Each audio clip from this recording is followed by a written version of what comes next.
like, okay, based on like what your racial climate is like, maybe we think that having regular assemblies about race is important. We think that having classroom discussions about it is important. We think that having specific in-school programs is important. So we're kind of designed to do that. Take it away, Simon. Hey guys, welcome back to another episode of the podcast. We're here for the first time with 4 people on the show instead of just the usual 3. This is either going to be really good or really bad. We don't know yet, but you'll find out soon. Yeah.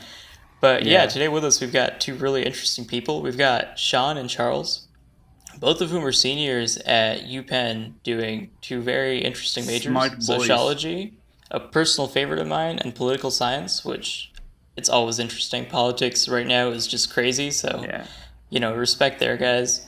And what we're actually really excited about is that Shawn and Charles are both working on a project to promote racial awareness. And I haven't even asked them what the project's about because I want all of us to find out, on this podcast right here. We like genuine reaction, guys. Genuine reactions and genuine, opinions, and we want it all to be organic and raw and natural and real, guys. That is how we like to keep it at the podcast.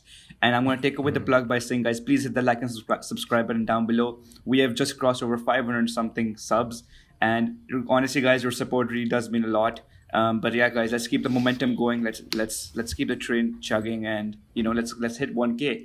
All right, Shawn and Charles, what is up? What's up, man? Nice to meet you. Yeah, Glad to be here. Glad to be here. yeah. Yeah, Okay, so I think you should take it away from here. All right, yeah. So how about I'll let Shawn start and then Charles can follow up. So tell us more about the project you guys are working on. Yeah, so our project is called PRAIS.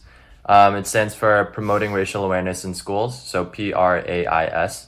And basically, it was something that I was working on my thesis. So I'm working on my sociology honors thesis.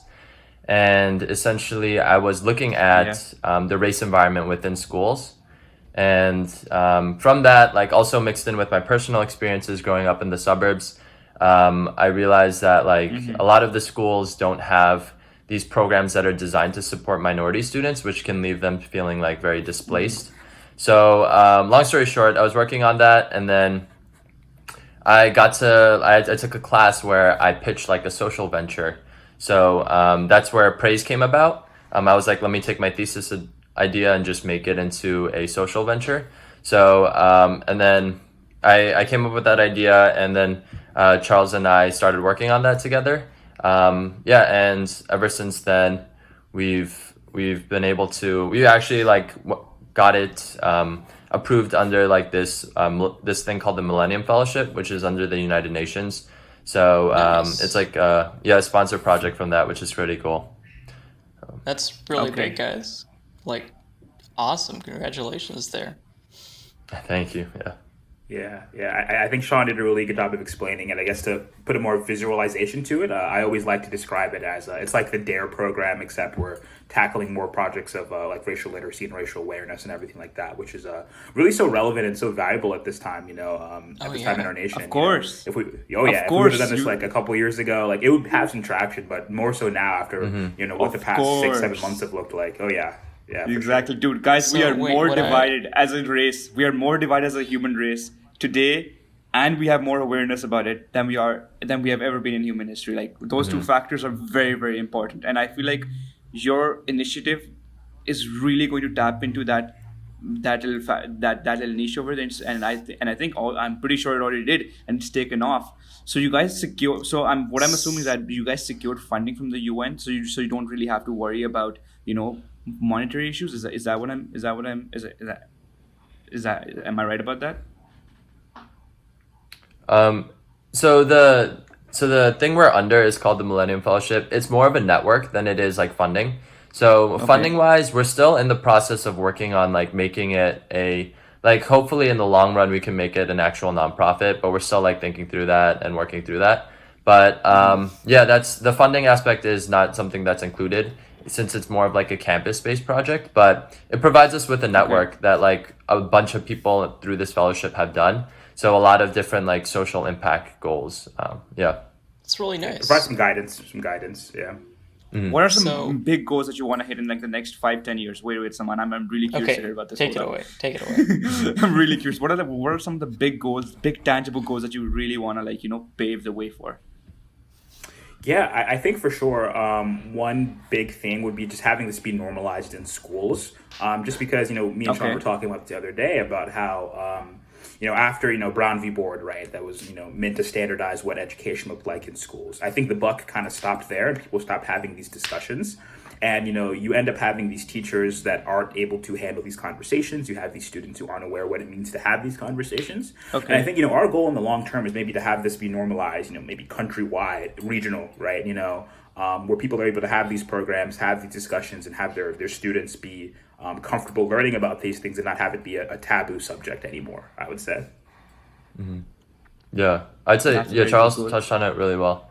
I think, we're specifically trying to work with the schools, so we'll go with find different schools that want to promote diversity and racial awareness, and this is our plan so far, but we want to work with schools by assessing their climate, right, seeing what the race climate is like, and then providing them with solutions, being okay, based on what your racial climate is like, maybe we think that having regular assemblies about race is important. We think that having classroom discussions about it is important. We think that having specific in-school programs is important. So we're kind of designed to do that. And I think for short-term goals, we want to be able to help those schools in that manner.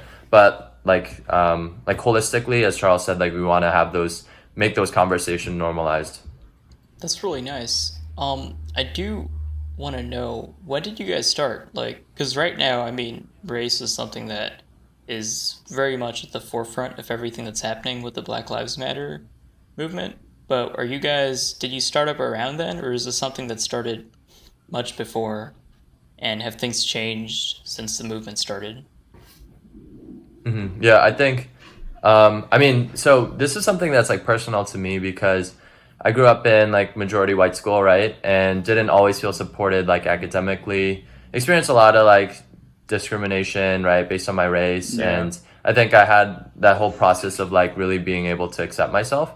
So it was something that was always prevalent for me, right? And then my honors thesis, is basically you get to choose a project and then do research on it. So I was okay, I'm not gonna pick something that's random.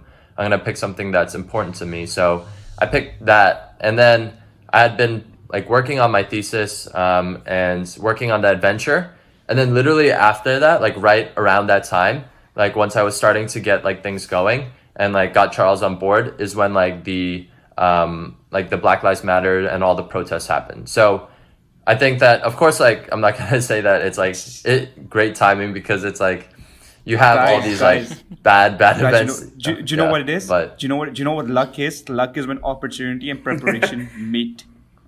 Opportunity and preparation meet. There was opportunity, which was social climate around. You were prepared to capitalize on that opportunity. Shawn, if you had not done the groundwork before that was required to capitalize on this opportunity, you would have missed this train, and you would have let it pass, and you would have had to capitalize on another opportunity later on down the line. But again, I keep telling people you cannot really control when you will blow up or when you will really get traction. All you can control is the day-to-day actions, the small actions you can take towards a goal, a concept, an idea, or an ideal.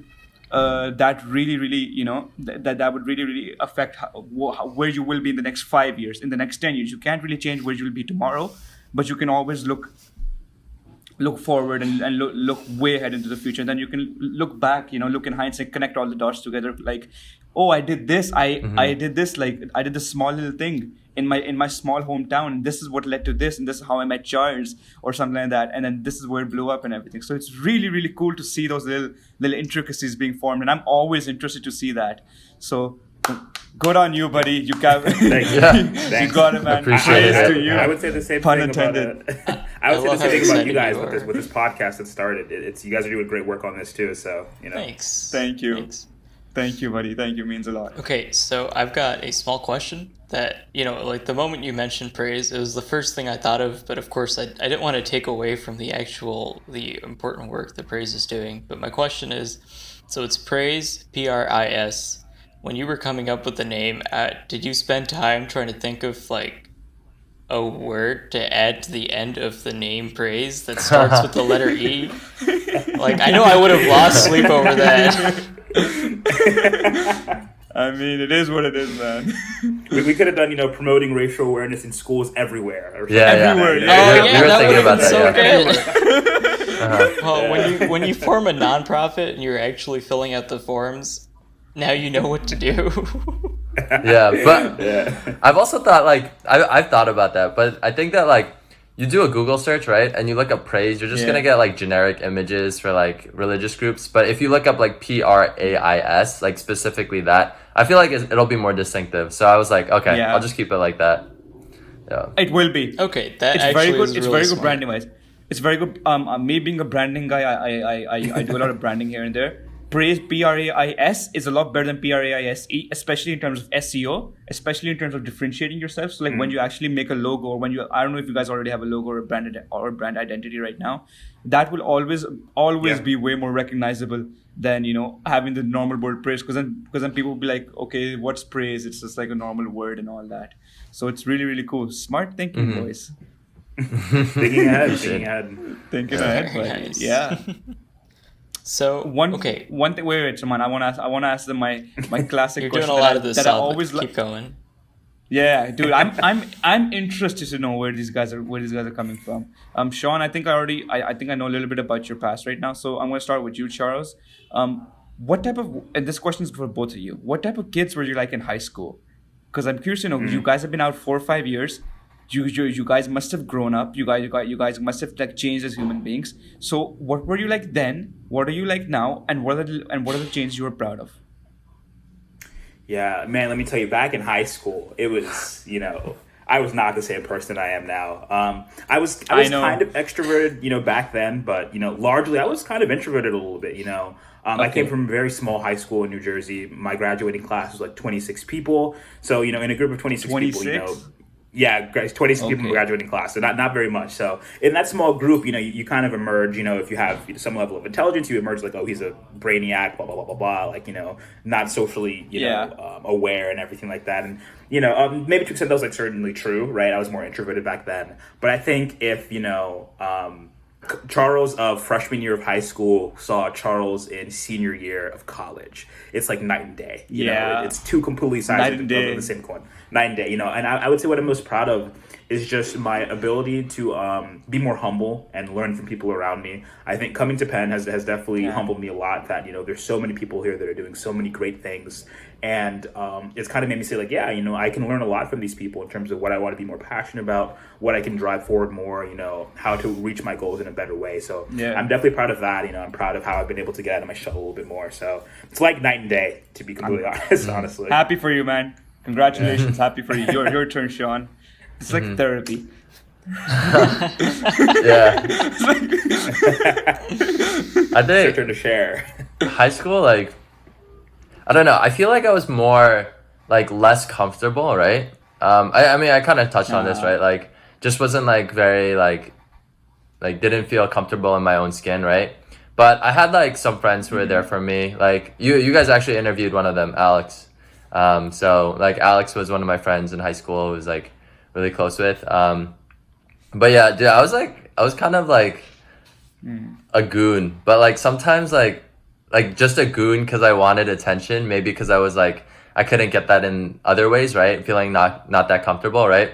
So got in trouble sometimes during high school, but yeah, there's I feel like now I've been able to learn through that and been able to be okay, now coming from that, I get to now that I'm comfortable, now that I feel like I've accepted who I am, I get to use that, and I feel like I've matured a lot through that, but still goofy, I'd say. Still have to play around and just have fun. Yeah, bro, stay foolish, dude. I'm goofy as hell, bro. Literally being goofy is so much fun. So much fun. It's a strength, not a weakness. Yeah, I would pose the same question to you guys. How do you guys think you have adapted a little bit since your years in high school? Oh, I've got a good one. Charles, your answer actually made me think of this. So you mentioned you had a graduating class of 26 people, right? And the school me and South went to, well, one, I at least have been in that school since I started schooling, so it's been the same, pretty much the same group of people for my entire life, and I think our graduating class was under 100 people. I'm pretty sure 70, 80. 70, 80, yeah. People. 70 so, to 80 people. Like, yeah. I was fairly, like, introverted, or at least, like, socially laid back. You know, when you have 10, 15 years to get to know everyone, you don't have to, like, work hard or make an effort to get out there and know everyone's names. Oh, yeah. You just slowly start to meet everyone. There's no getting away from it. But I've become, like, a lot more socially proactive since, because you go into college and you realize, okay, I have, like, you know, I've got the first week of classes to get to know all these people, because after that, everyone's going to be way too caught up to do anything. And, like, especially, like, you know, I graduated, I moved since, and it's like, okay, I got to do the whole social thing all over again. And I got to actually, if I don't do it, nothing's going to happen. So I've definitely become way more, like, proactive. As much as I don't like doing it, I'd rather, like, sit back and have life play itself out. I've, like, become way more socially proactive in terms of, like, taking care of my social life and making sure I have things to do. Damn. You're I didn't know that. We're learning something new. And I've known this guy all my life. All right, yeah. So I don't know if you can tell, I'm a very, very, very extroverted guy. Like, I go into a room, and if it's a room of 100 people, I know 80 of them within the first 15 minutes. That's just the way I am, and I love people. I love human beings. I love talking to them. So it's always just come really naturally to me. It's really easy to me. Like, I just like to connect with people way beyond the surface level. So back in high school, back in the school days, it was the same basic foundation, but I was obviously a little less mature. I was obviously, like, you know, still trying to figure myself out. So I was like the really raw and out there version of what I am today. I'm much more refined. I am way more, you know, chiseled down. I really know what to talk about with certain types of people who want not to talk about. Like, you know, those fine tuning, those things that take like 5 years to fine tune. I've done that, thankfully, and I'm really proud to say that I'm the type of guy that, if I need to make connections with anybody, or if I need to, like, you know, really connect with a person on a deep level in a very, very short span of time, I can say that I can do that, and I'm super proud of that little one skill, and I feel like that's going to take me far away. Nice. Wow, I like how we really switched tones there for a second. I really appreciate that. It's always fun to see a conversation go this way.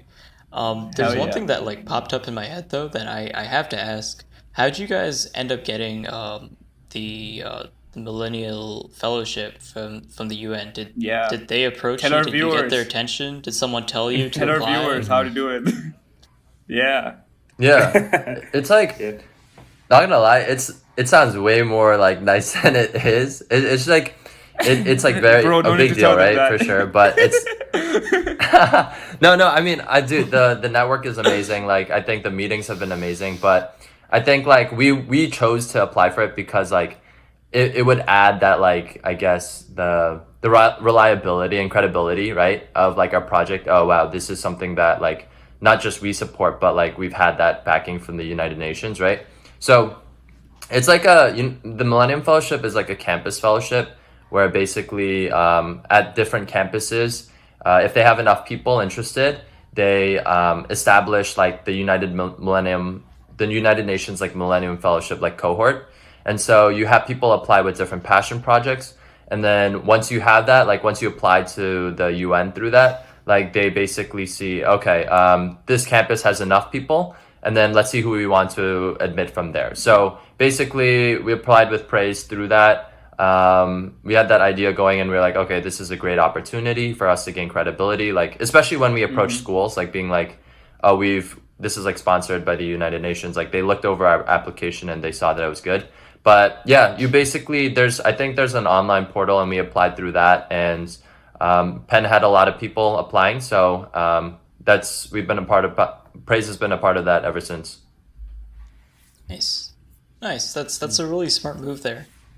I like how, you know, everything from, like, the name to, you know, getting, like, that sponsorship right there work really well for you as a brand.